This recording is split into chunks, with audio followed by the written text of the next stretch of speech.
Hey everyone, just taking a quick 15 seconds to let you know that my new book, The Fitness Mindset, Eat for Energy, Train for Attention, Manage Your Mindset, and Reap the Results, which hit the bestseller list within 24 hours of its release, is now available to buy on Amazon. So if you're looking for everything you need to get into incredible shape and the mindset to keep it forever, be sure to check it out. Thanks for listening, and I hope you enjoyed this week's episode.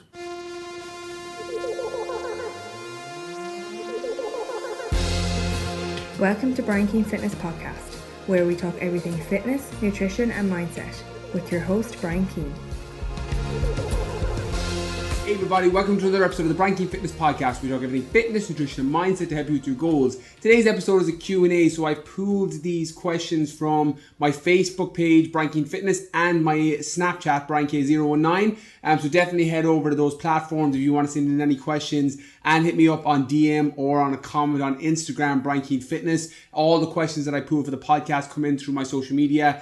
So any question that you have, you can send them in on there, and hopefully I'll be able to pick up a few of them for the podcast. So first question comes in from Keith Conroy on Facebook Live. How do you balance your gym training with playing a sport, for example, football 3 times a week? Okay, so there's a lot of factors that come into play here, and it's irrelevant what sport you play, assuming that you're playing a high intensity sport that's Gaelic football, hurling, camogie, ladies football, soccer, rugby, something that's quite high intensity. It's very important that you schedule your entire training week, your gym, your nutrition, your recovery, so that your performance doesn't suffer and your gym workouts don't suffer, so you can change your body composition. One of the reasons that I created my GA Lean Body program was I really struggled to get that combination when I joined the gym first. My mum and dad bought me a gym membership for my 16th birthday, and I've been in a gym ever since. But for the first 2-3 years of lifting, one, I didn't really know what I was doing. I was doing a lot by trial and error. I was reading magazines and doing the workouts from that. And I was doing a lot of bodybuilding workouts that actually made me worse for my sport. So it's very, very important that you know what your end goals are. Because I joined the gym wanting to get a little bit bigger, put on a bit more muscle, get some abs. And I thought it would make me better for football. And had I been doing the right program, it definitely would have. But I wasn't. I was going in doing bodybuilding movements that I saw in magazines, or which would be today's equivalent of seeing workouts online, and going in and doing those workouts, and they were actually hindering my football performance. So what I would make sure you do first is, regardless of your gender, regardless of your sport, you know what your end goal is. What are you in the gym for? Are you in there to look better? Are you in there to improve your performance? Are you in there to literally do both? And then build your program, build your nutrition, and build your recovery around that. So for example, if you're a guy who's looking to build muscle and get better for his hurling team so he can break into a senior panel, you want to make sure that you're doing a training program that's in alignment with getting enough calories that's allowed you to fuel your body so that you can repair those muscle fibers that you tear down so you can get bigger. But you're also doing some strength and conditioning work, so you're getting your things like your glutes to fire better, so you're able to take off faster, you're able to jump higher, you're doing muscular endurance work so that you can actually break into your second wind and your muscular system stays with you, so that towards the end of games when other people are tiring, you're going to be just coming into your own and your body is basically running like a well-oiled machine. If you're a girl who's looking to look amazing for a dress or a wedding coming up, but you still play ladies football, you still play camogie, you want to make sure that you're doing a gym program that's based around that you're doing a little bit more metabolic conditioning work. You're doing things like your glute-based training that's going to build your bum bigger, you're going to build your shoulders, but you're also doing higher volume work so that you're getting fitter for your sport,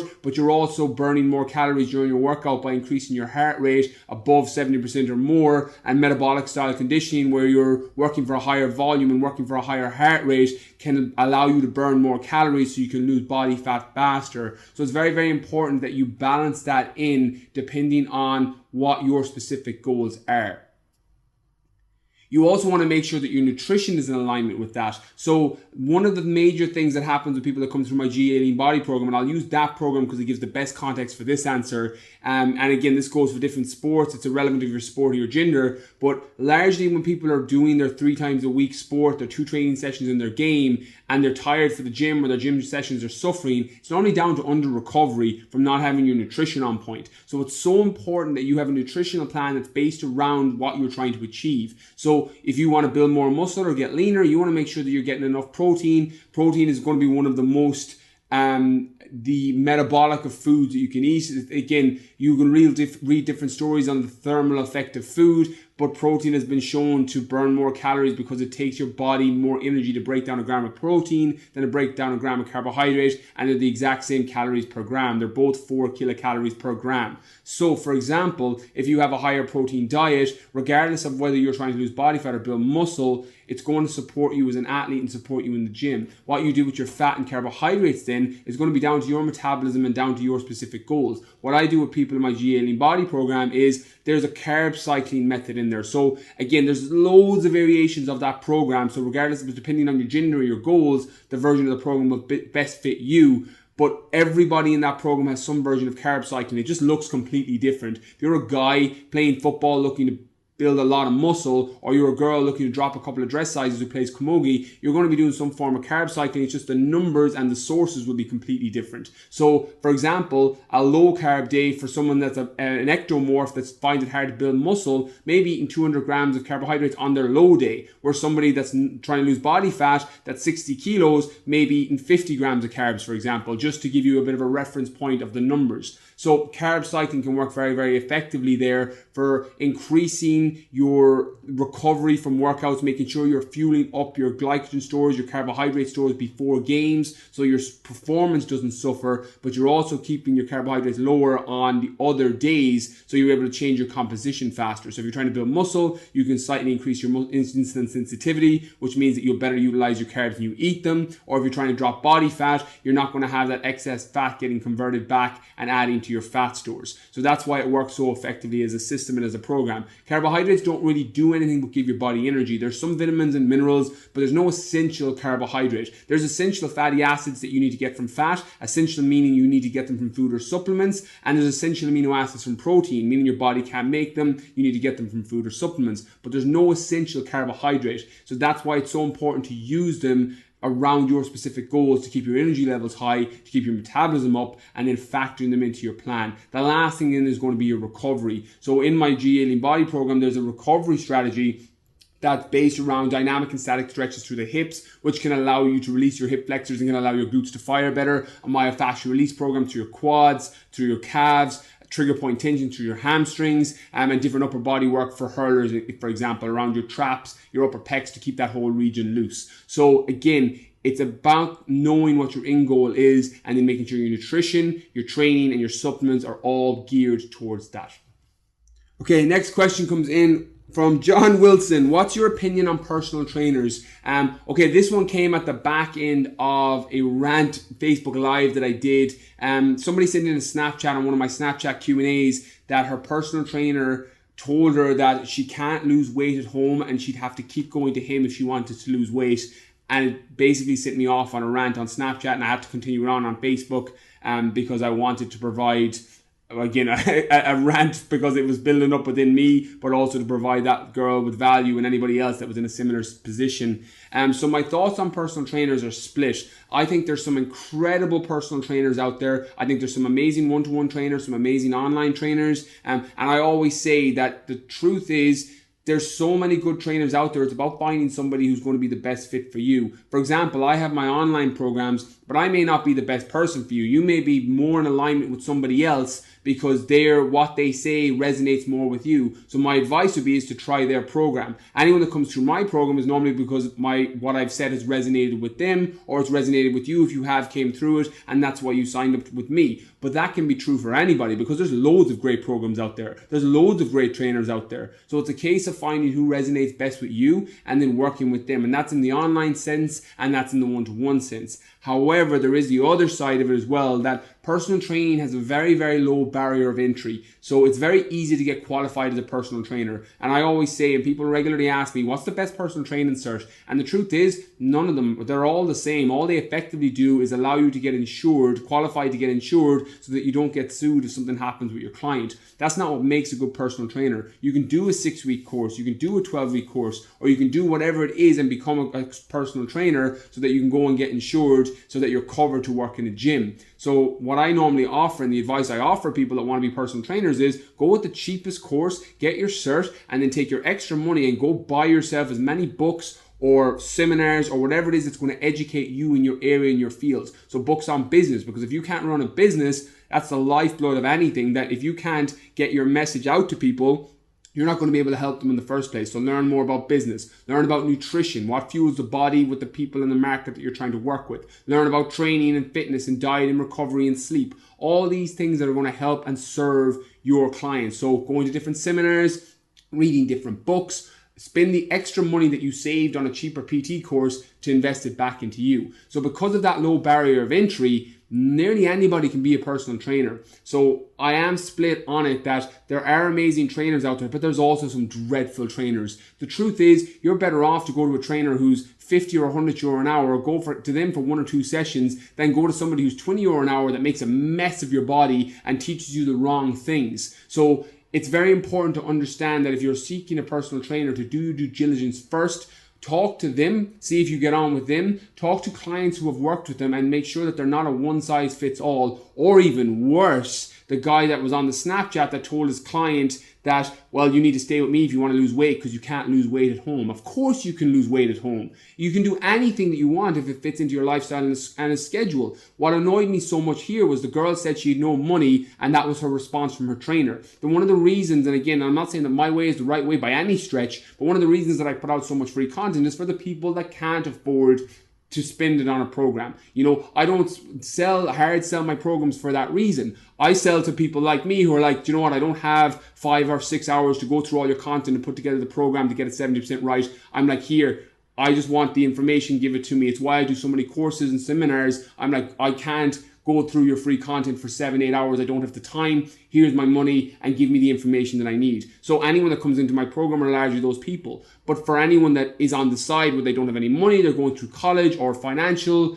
issues in their life, I'm like, well, here are my free home workouts from my YouTube. Try those. Here's my 14 days of fat loss that's free on the website to give you a shopping list of food. All these different things. So that's just my method. And there's loads of other people that do the same thing. So it's a matter of finding who resonates with you. But when a trainer tells you that you can't get in shape without them, you need to sack your trainer. As a personal trainer, your job should be to teach your client how they can get into shape and sustain it for themselves long term. That is what you are paid to do. If you have somebody coming to you 2-3 years after you started with them and they haven't progressed, and you just keep drip feeding them because you want their money, you need to get another job, because you are not good at what you do and you're in it for the wrong reasons. So anybody that's looking to get a trainer, what I would advise you do is do your due diligence first. Talk to people that have worked with them. Make sure that they're good at what they do. They're knowledgeable of what they do. They have before and afters, or they have testimonies. They have something that shows that there's social proof that they're good and that they're putting out content, or they're either talking to you about what they plan to do with you, or different areas of nutrition, different areas of training, so that you know it's not a one size fits all, so that you come in and everybody gets this diet or everybody gets this training program, regardless of whether you're an 18-year-old athlete or whether you're a 40-year-old overweight woman. So it's very, very important to do due diligence on that. But on that note, there are amazing trainers out there, amazing one-to-one coaches and amazing online trainers. So it's just a matter of finding who resonates most with you and then going on their program. And I did it in a Snapchat recently. Never base your program off price. Always base it off value. And I use this system in everything that I do. Any course that I go to, any seminar that I do, any book that I have, I never base things off price. I base it off value. Am I going to get the value? If I spend 200 euro on this program, am I getting 200 euro worth of value? If I spend 60 euro on this book, am I going to get 60 euro worth of value? The example that I gave in my Snapchat was one of my favorite books, which is Poor Charlie's Almanac by Charlie Munger, who is Warren Buffett's business partner, and Warren Buffett and Charlie Munger own Berkshire Hathaway, who own Coca-Cola, and they're two of the richest men on the planet. His book is like 60 or 70 euro, and somebody said that book's very, very expensive. And I was like, well, don't look at the price, look at the value. How much value are you going to get from getting that book back? Now, I don't recommend it that often because it's a book that I constantly reread because it helps me, particularly now as I'm moving into the stock market with my portfolio and things like that. That book really, really helps serve me in that area, and it helps me with his lot of life things that he talks about. His psychology of human misjudgment, about the cognitive biases, have really supported me with my business. So it's a thing that I'm very, very grateful that I've been able to read, and I got 10 times the value of that 60 euro price tag. So I would comfortably pay 600 euro for that book if it got destroyed tomorrow, because that's how much value it provides me. However, so when you buy things based out of price and you buy things based out of value, your entire mind shifts, because the truth is there are people, and I gave this example, and this may not be, if you're listening to this may not resonate, and it may resonate. I'm only speaking to somebody because it was me. When I went out on a weekend and I would spend €100 on a night out on drink in a nightclub, I wasn't getting €100 worth of value back on that. I was getting a hangover for it, and I had less money because as a result. When I read Charlie Munger's book that cost me €60, I was getting life lessons in there and tips that were going to help me, support me to change my life forever. So I got way more than a €60 price tag. So my advice on anybody, and this goes for personal training, this goes for books, this goes for seminars, this goes for everything in your life. Don't base things off price, base things off value. Anything I ever go to, any seminar I do, when I was working with Tony Robbins, when I've gone to these different things that I went to, I didn't ask what the price tag was. I asked how much value would I provide and was I going to get my money back on that? If I spend €60 on my book, am I going to get €60 worth of value of information back on that? If I spend €2,000 on this course or this seminar, am I going to get €2,000 worth of value, or am I going to see that money back? So base everything off the value that you're going to get back as opposed to the price. Again, within reason. If you don't have €2,000 excess cash to spend on a seminar, don't go into debt to do it. However, when you change that mindset and it becomes how you do everything is how you do anything, and everything you see is how much value is it providing as opposed to what the price tag is, you can shift your entire life off that premise alone. Okay, next question comes in from Alex Kelly. Best things to eat before the gym and after the gym on Facebook Live.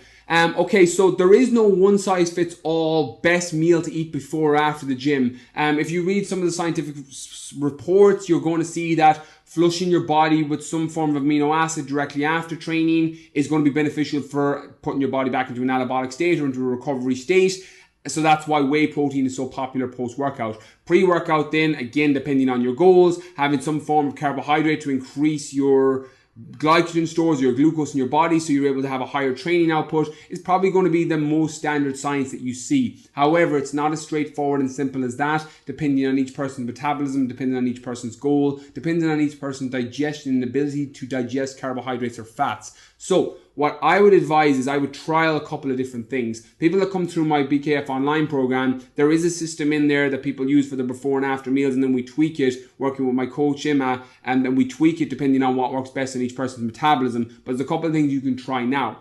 One, if you're somebody who works very, very well off carbohydrates and complex carbohydrates, try having a complex carb and an amino acid source, so something like sweet potato and chicken, or brown rice and steak or salmon before you train, and see how your body responds to that, having a little bit higher carbs in that pre-workout meal. If your workout is way better because you are simulating those carbs so well, then maybe having a carbohydrate meal before training is what's going to work best for you. If, for example, you're like me and you don't do as well off carbohydrates, a higher fat meal before training may work even better. So, for example, I'll have 2 pieces of salmon, or I'll have almonds and chicken. I'll have some form of fat source and an amino acid source as my pre-workout meal, because my body works way, way better when I have fats before I train. Again, composition is going to be down to calories in, calories out, your training program that you're following, and all these other factors. But generally your pre and post workout, assuming they're factored into your overall nutritional plan, is going to be down to what works best for you as an individual, and then doubling down on what works. So I would trial both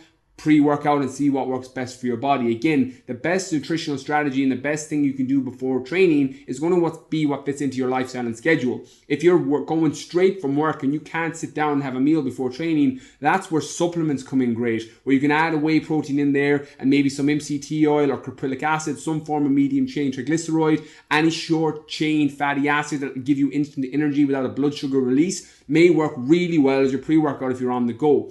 Post-workout then is a little bit more straightforward, because when you're training, and again, it depends on the program you're following. If you're doing a powerlifting program compared to doing a tension style program, compared to doing a strength and conditioning program, or whatever it is you're doing, your body's requirements post-workout are going to be different. If, for example, you've done a powerlifting program where you've gone and done a couple of 1-rep maxes and you've had 5 or 6 minute rests, you're probably not going to need that many carbohydrates in your post-workout meal, because you probably didn't deplete your glycogen stores that much. However, if you were doing a metabolic conditioning or a high intensity workout, or even a tension style training workout, you probably want to have some form of complex carbohydrate in that post-workout meal. to replenish glycogen stores. You're going to be very, very insulin sensitive after you train, particularly if you're training that way. And as I said, insulin sensitivity basically just means that your body is better at utilizing carbs for recovery or utilizing them for energy, and they're not getting converted back to body fat, or they're less likely to get converted back to body fat. Effectively just means that your body utilizes the carbs better. So you're very, very insulin sensitive after training. So one of two things here. Having a complex carbohydrate with an amino acid sort that's going to speed up recovery is, one, going to allow you to have your complex carbohydrate and not be worried about storing it as an excess of fat, even though that's a little bit of a myth that carbohydrates make you fat. It's all down to the context of your calories in, your calories out, your metabolism, your insulin sensitivity. All of these things come into play. It's not a case that, well, if you eat carbs, you get fat, because that's not effectively how it works. But having them post-workout is a very, very good time, because your body will suck them up like a sponge because of the insulin sensitivity from tearing fibers down in your workout. Secondly, they can replenish your glycogen stores so that you're able to recover better, so that when you go and train the following day, or even when you go to work the following day, you're not as tired and lethargic or as sore, because you've replenished your glycogen stores. So what I would advise is, post-workout, generally what you'll see in the most recent science is a whey protein or branched chain amino acids or some form of leucine directly after training. Wait for the lactic acid to clear in your body for 20-30 minutes, depending on how you finish your workout, if you're doing a finisher or a high intensity workout, and then half an hour to an hour later have your post-workout meal, which is some form of complex carbohydrate and some form of easily digestible amino acid source. So chicken, turkey, cod, baby potatoes, depending on, again, the glycemic index of the carb and your ability to digest them, some sweet potatoes, some basmati rice, and I would trial that and see how that works for you. But again, the pre and post workout meal, in terms of building muscle, losing body fat, improving athletic performance, is all going to be down to what your starting point is, what your goals are, the training program you're on, and the numbers and the amount of food you have, and the timings will be down to digestion. But they are kind of two general rules that are a good starting point, and then finding what works for you and then doubling down on that. Okay, next question comes in from Derek Walsh. I can't stop my cravings for sweet food and junk. Okay, so sweet food and junk are two different things here, so I'm going to approach this from two different angles. When you say junk, I assume you mean sweet foods, and they're a combination of the two. If you mean junk food like fast food and takeaways, I would definitely check out the section in my book, The Fitness Mindset, on trans fatty acids, just to educate yourself on hydrogen ions and upside down hydrogen ions in terms of your body's inability to digest trans fatty acids, deep fried food, fast food, and how it adds a whole other wall in front of you when you're trying to lose body fat. So that's worth kind of educating yourself on, in terms of why you may want to reduce the amount of consumption of those foods if fat loss is your goal. Cravings then are a little bit different. So again, I'll use the book because it's a good context, because the entire carbohydrate section and the energy section talks about balancing blood sugar so that you can reduce your cravings. And then I'm going to offer a couple of more things in this podcast just that you can apply, and hopefully it will support you massively. Number one is, if your nutrition is off and you're not eating foods that are keeping your blood sugar stable during the day, there is a very, very high chance that you're going to have bad cravings. If you do things like skipping your breakfast first thing in the morning and it's not structured into an intermittent fast, there's a chance that as you're going through the day, your blood sugar levels are starting to dip off and drop, and you're going to reach for something sugary to try and bring your energy levels back up. What happens then is your blood sugars spike, and then a half an hour, 2 hours later, they crash back down, and you need something sugary again to bring them back up, and then you continue this entire cycle through the day. So for some people, it works first thing in the morning when they skip breakfast. For other people, it's during the day when they've skipped their meals, and then this cycle goes on until the next day, and then you sleep and you start the whole thing over again. So that's one way to kind of hack cravings, is to make sure that your blood sugar levels are stable. To do that, I would stick with mainly complex carbohydrates as your source, your sweet potatoes, your oats, your brown rice, basmati rice, higher fiber foods, your vegetables, even fruits that aren't going to spike blood sugar levels, apples, blueberries, things like that, and then good complete protein sources, assuming that you're not vegan. If you're vegan, it's a combination of nuts and legumes to get all your essential amino acids, but complete protein sources, which basically just means it has all the essential amino acids that your body needs. So things like fish, chicken, steak, adding these in regular intervals, having your breakfast, lunch, and dinner, and then having a couple of snacks in between that are going to keep your blood sugar level stable. They're going to keep your energy level higher. They're going to keep your mood better because you're not having those blood sugar drops, and they're going to reduce your cravings because you're not reaching for sugary foods because of your blood sugars being dropped off. So that's the number one thing that I would look at. And in 80% of cases, it's a very easy hack to apply into your lifestyle, where you just get up and you have your breakfast, you have your lunch, and you have your dinner, and you have a couple of snacks in between. Again, there's different systems. Other people will do intermittent fasting, and there's all these different dietary systems you can apply. But this is one of the quickest ones that you can apply that is very lends itself to the 9-to-5 lifestyle, that you can apply directly, that should be able to reduce your cravings if blood sugars are causing them. The next thing then is, this is the one that I kind of suffered with myself, is avoiding certain things that are possibly going to increase your cravings at certain times in the day. Again, this isn't applicable for everybody, but I was one of these people, so I'll share it on the podcast in the hope that it helps you. Certain things like polyalcohols from your protein bars, your sweeteners, your aspartame, your different sweeteners in your diet drinks, anything that mimics insulin release in the brain can send a message to your body that, look, something sugary is coming. That's what these sweeteners do. Your body says, okay, something sugary is coming.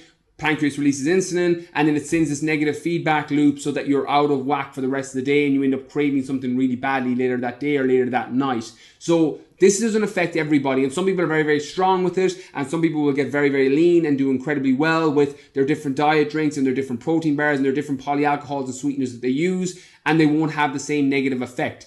They kill me in terms of my cravings. If I have a protein bar at 12 o'clock in the day, or I have a couple of protein bars at 12 o'clock in the day, I'm craving something unbelievably bad later on that day. And I know now that it's a negative feedback loop from the polyalcohols, and the more research that I looked into on this, I was like, okay, that's what's happening. That's why I'm feeling this way. It's why I can't control my cravings. When I cut those foods and those sources, they disappeared nearly overnight. And I struggled. Like, protein bars are one of the hardest things that I found to cut, which made me realize that, wow, I shouldn't be craving these as badly as I am. And I'm also the same with diet drinks. Even though I love Diet 7-Up, I love Diet Coke, I love diet drinks, I know they don't react that well with me. However, there's times when I'll have them and I'll be aware that, right, this may send my cravings to another level later on in the day, but I'm prepared for it, or mentally I'm like, okay, I'm not having that later on. But understanding that it may be a negative feedback loop for you, and that your cravings may be setting off from other foods that you're eating, are a very, very important thing to understand. So if you're somebody that's using a lot of diet drinks, or you're using a lot of protein bars, or you're using a lot of sweeteners, try cutting them out for a week and see how your cravings are. What I did was I added back in 100% organic stevia, and I use that in my porridge, I use that in my protein shakes, I use that in my green shakes. It's 1,000 times sweeter than sugar, and it balances your blood sugars. So what I would do is I would add that in as a sweetener instead, as opposed to the xylitol or the stevia or the Splenda and things like that are generally maltodextrin based. I would avoid those, and I would add in the stevia instead. I would balance out your meals so that your blood sugars are stable, and then I would cut out any foods that are possibly going to cause your cravings, in the hopes that that massively supports you on your journey long term and improves your energy levels as well as a result. So a massive thank you to everybody for listening. For more information about me, or to check out my online programs, my BKF online program or my GA Lean Body program, head over to the website www.briankeenfitness.com. My Facebook, YouTube and Instagram is all Brian Keane Fitness. My Snapchat, BrianK019. Thank you to Colm over at Voxonic, who does all my podcasts. Catch you all soon.